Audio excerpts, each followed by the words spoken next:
Bismillahirrahmanirrahim. Assalamualaikum warahmatullahi wabarakatuh. Selamat datang kembali di video mata kuliah pengantar ekonomi mikro. Ini adalah pertemuan yang ke-10.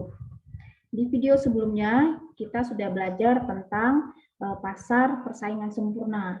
Nah, di video kali ini kita akan belajar tentang pasar monopoli. Nah, di sini ada beberapa gambar yang merupakan contoh-contoh dari pasar monopoli itu.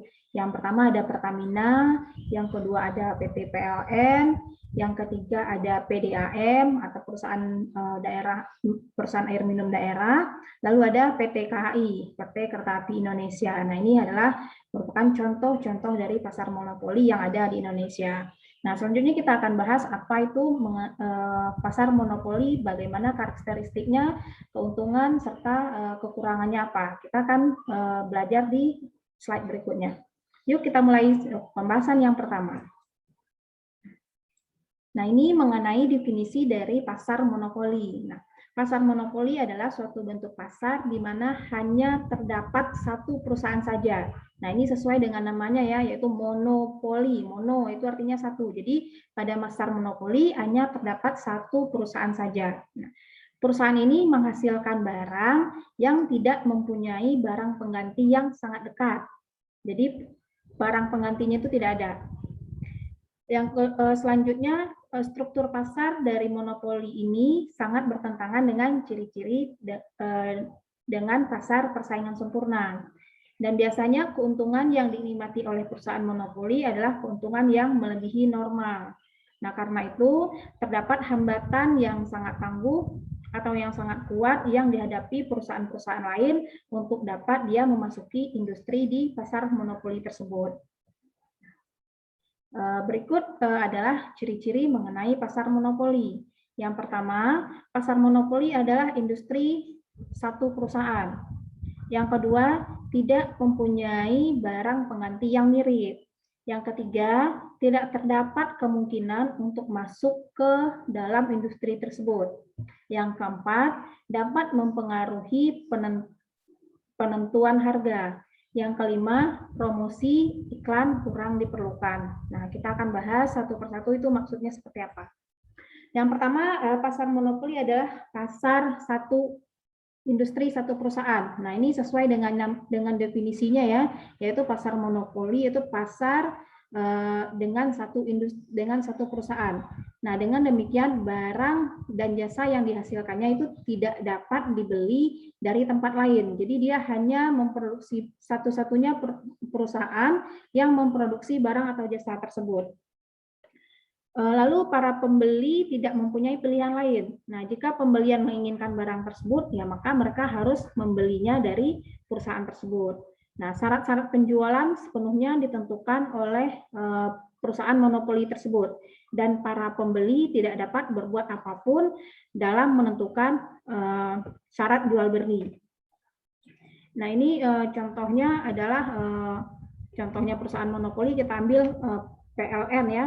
Nah, PLN kalau misalnya tarif listriknya naik, ya kita masyarakat kita tidak bisa berbuat apa-apa. Jadi tetap kalau kita mau pakai listrik ya tetap kita harus mengikuti atau membayar sesuai dengan kenaikan tarif yang telah ditentukan.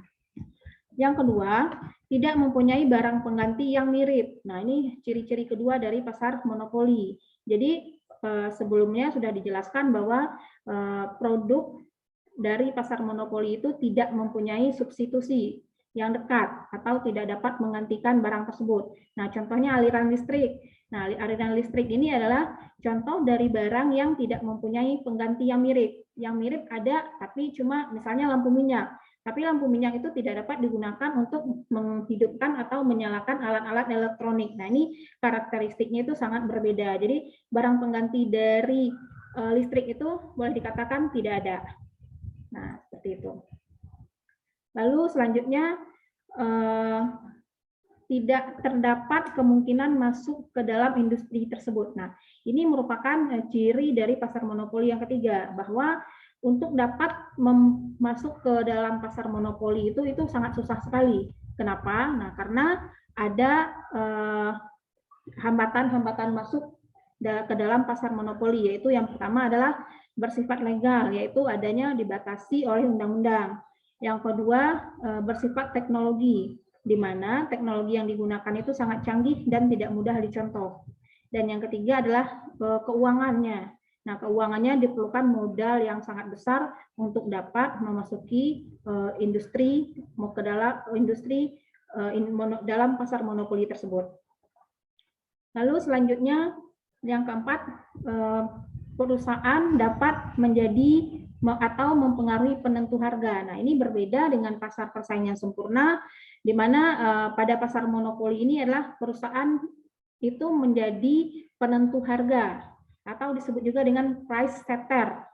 Nah, dengan mengadakan pengendalian atas produksi dan jumlah barang yang ditawarkan, maka perusahaan monopoli dapat menentukan harga jual pada tingkat yang dikehendakinya. Nah, seperti itu.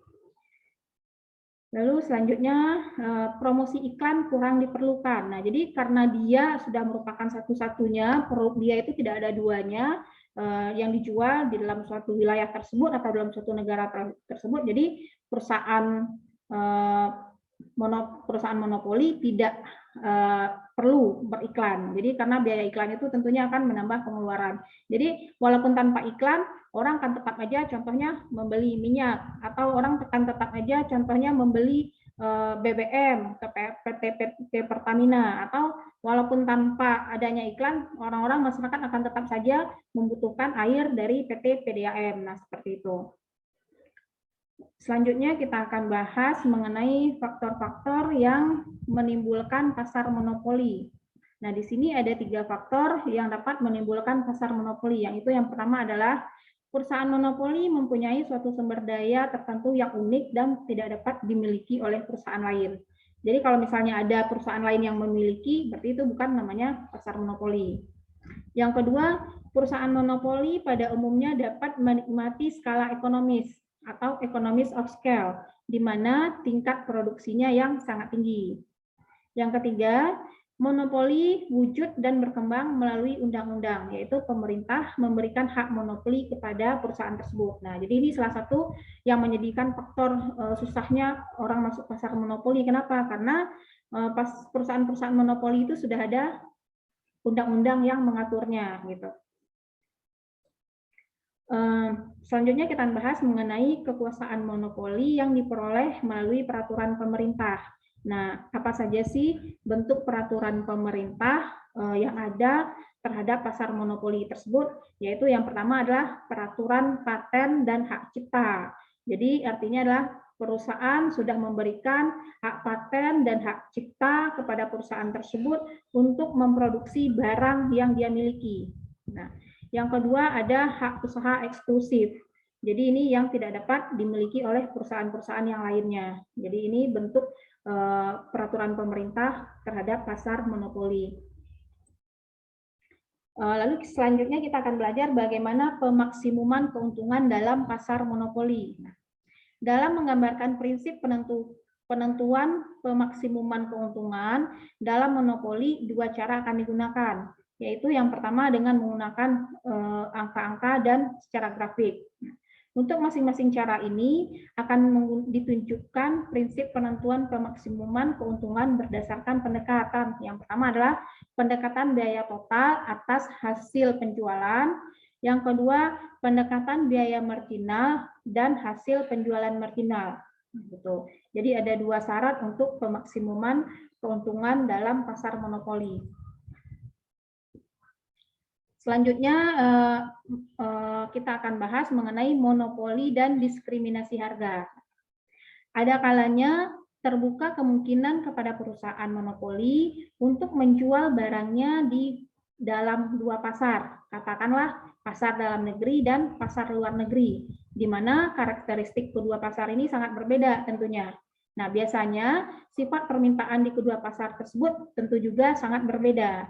Nah, untuk memaksimumkan keuntungannya, maka perusahaan monopoli dapat menjalankan kebijakan diskriminasi harga. Nah, kebijakan diskriminasi harga itu artinya adalah kebijakan yang membuat perbedaan atas harga. Jadi, maksudnya harga jual di dalam pasar di dalam negeri itu berbeda dengan harga jual di pasar luar negeri. Nah, itu maksudnya diskriminasi harga. Selanjutnya mengenai syarat-syarat diskriminasi harga, yang pertama adalah barang tidak dapat dipindahkan dari suatu pasar ke pasar lain. Yang kedua, sifat barang atau jasa itu memungkinkan dilakukan diskriminasi harga. Yang ketiga, sifat permintaan dan elastisitas permintaan di masing-masing pasar haruslah sangat berbeda. Yang keempat, kebijakan diskriminasi harga tidak memerlukan biaya yang melebihi tambahan keuntungan yang diperoleh tersebut. Yang kelima, produsen dapat mengeksploiter beberapa sikap tidak rasional konsumen. Contoh-contoh kebijakan diskriminasi harga. Yang pertama adalah kebijakan diskriminasi harga oleh perusahaan monopoli pemerintah. Contohnya adalah perusahaan listrik negara. Nah, dia menggunakan tarif yang berbeda untuk listrik yang dipakai di rumah tangga dan yang dipakai oleh perusahaan. Nah, ini biasanya ada tarifnya ya, berapa tarif per kWh-nya. Nah, kebijakan diskriminasi harga oleh jasa-jasa profesional. Contohnya dokter spesialis, sama dokter praktek umum dan ahli hukum dan guru privat les. Nah, ini mereka menjalankan diskriminasi harga dari jasa-jasa yang mereka tawarkan. Misalnya dokter spesialis itu bayarannya itu lebih mahal daripada dokter umum gitu. Lalu selanjutnya kebijakan diskriminasi harga di pasar internasional. Nah, ini kita lihat bahwa di dalam aspek ini perusahaan membedakan antara harga yang dijual di dalam negeri dengan harga penjualan yang ke luar negeri. Nah, harga penjualan ke luar negeri pada umumnya lebih rendah karena di pasaran internasional terdapat banyak saingan. Dan untuk mempertinggi kemampuannya bersaing, maka perusahaan perlu menekan harga hingga tingkat yang serendah mungkin.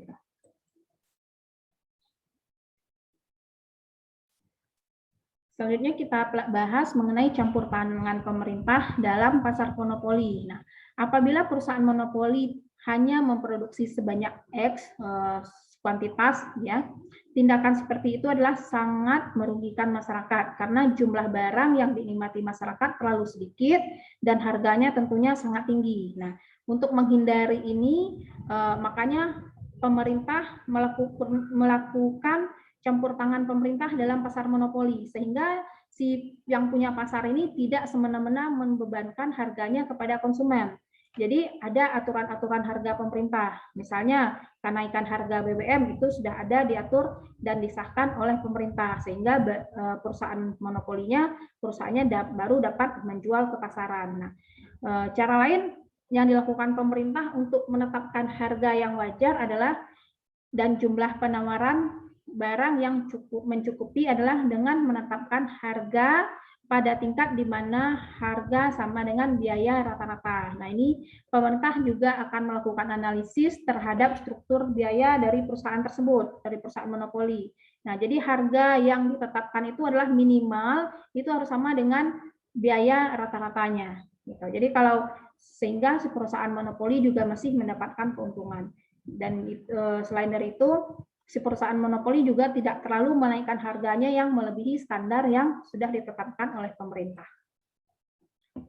Efisiensi kegiatan monopoli. Nah, pada pasar persaingan sempurna, mengalokasikan sumber-sumber daya secara ideal, yaitu di dalam jangka panjang, perusahaan dalam pasar persaingan sempurna akan terus menambah produksinya sehingga tercapai keadaan di mana harga sama dengan biaya marginal. Nah, kalau monopoli telah menghentikan kegiatan produksinya sebelum hal tersebut dicapai.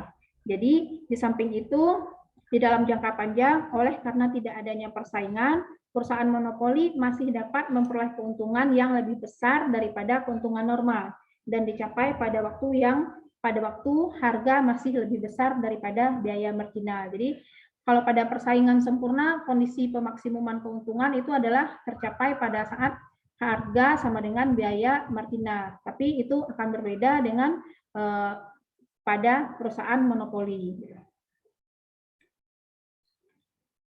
Nah, selanjutnya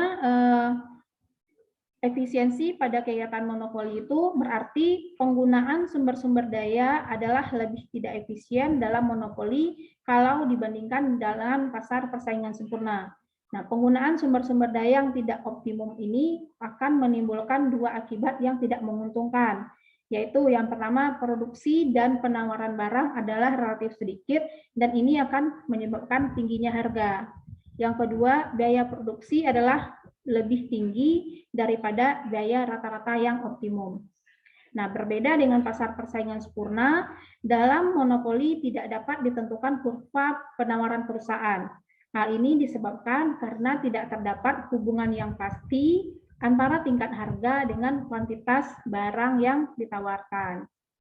Karena tadi kuantitas harga yang ditetapkan itu, tingkat harga yang ditetapkan itu ada campur tangan pemerintah. Jadi walaupun dia monopoli, perusahaan itu tidak dapat semena-mena dalam menentukan harga jual. Jadi makanya dia tidak bisa digambarkan kurva penawarannya. Selanjutnya kita akan belajar mengenai kelebihan dari pasar monopoli. Yang pertama, apabila menikmati skala ekonomi, biaya produksi lebih murah daripada di perusahaan pasar persaingan sempurna dan tingkat produksi pasar lebih besar. Yang kedua, mutu barang semakin meningkat dan harganya semakin murah apabila perusahaan terus-menerus melakukan pengembangan dan inovasi. Nah, yang ketiga, kesejahteraan masyarakat dapat ditingkatkan apabila monopoli dapat terus menghasilkan barang yang lebih murah dan lebih bermutu. Selanjutnya kita bahas mengenai kekurangan dari pasar monopoli. Yang pertama adalah harga barang menjadi lebih mahal dan tingkat produksi lebih rendah daripada pasar persaingan sempurna. Yang kedua, barang yang dihasilkan tidak banyak mengalami perubahan. Jadi dari zaman dulu sampai zaman sekarang, kayak Pertamina produknya itu-itu saja. Palingan yang berbeda nanti tingkat harga dan kadarnya, misalnya kadar karbonnya pada pertalit berapa, pada premium berapa. Tapi basically produknya dari zaman ke zaman adalah berupa BBM seperti itu. Yang ketiga, kesejahteraan masyarakat lebih buruk daripada yang diwujudkan oleh pasar persaingan sempurna. Nah, ini karena sehubungan yang tadi, karena dia masyarakat tidak bisa mempengaruhi harga. Jadi dia di sini masyarakat hanya bisa menerima harga apabila terjadi kenaikan, ya kita mau nggak mau harus beli harga, sementara pendapatan masyarakat itu adalah tetap atau tidak berubah atau tidak naik, sehingga masyarakatnya tingkat kesejahteraannya lebih berkurang dibanding dengan pasar persaingan sempurna. Oke, sampai di sini materi pembelajaran mengenai pasar monopoli.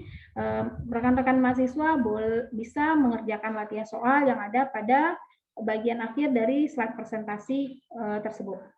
Demikian, terima kasih atas perhatiannya. Semoga materi ini bermanfaat. Jangan lupa support-nya untuk channel ini berupa like dan subscribe-nya.